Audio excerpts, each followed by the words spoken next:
ஒரு சிறிய கிராமம் அங்கே வாழ்ந்தார்கள். அக்கா காவ்யா, தம்பி கார்த்தி.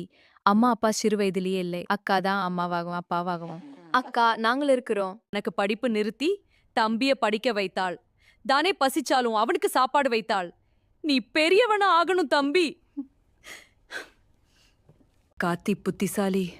அவன் டாக்டர் ஆகணும் என்ற கனவு. ஆனால் ஃபீஸ் அதிகம். ஒரு நாள் அக்கா தன் நகை விற்றாள். அதுவும் போதவில்லை. அவள் சீக்கிரட்டா 2 வேலை செய்தாள். பகலில் டெய்லரிங், இரவில் பேக்கிங் வேலை. உடம்பு சோர்ந்தாலும் ஒரே ஆசை. என் தம்பி வெற்றி பெறணும். இயர்ஸ் லேட்டர் கார்த்தி டாக்டர் ஆனான். சிட்டி போனான். புதிய வாழ்க்கை, புதிய நண்பர்கள்.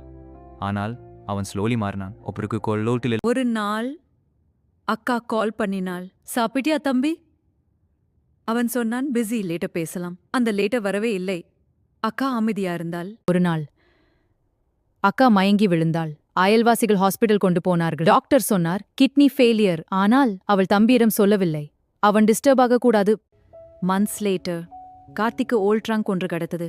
அதில் receipts, loan papers, medical reports. அவ அதிர்ச்சி. தன் மெடிக்கல் படிப்புக்காக அக்கா ஒரு கிட்னி டொனேட் செய்திருந்தார். அவன் கண்ணீர். அக்கா அவன் ஓடினான் கிராமத்துக்கு. ஹாஸ்பிட்டல். அக்கா வீக். சிரித்தாள். வந்துட்டியா தம்பி? அவ அழுதா. நான் உன்னை மறந்துட்டேன். அக்கா சொன்னால் நீ வெர்த்தி அடைந்துதான் எனக்கு போதும். Operation urgent. டாக்டர் சொன்னார் ரிஸ்க் அதிகம். அவன் கைகளை பிடி புஜ்வித்தா கடவுளே என் கரக்கம் போட்டு டாக்டர் நிலையில் உள்ளே வந்தா. She is safe.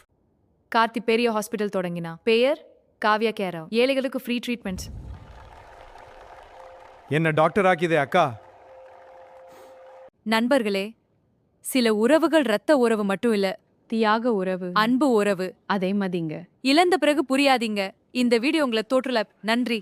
இந்த வீடியோ உங்களை தொற்றிருந்தால் லைக் பண்ணுங்க, ஷேர் பண்ணுங்க, சப்ஸ்கிரைப் பண்ணுங்க. நன்றி.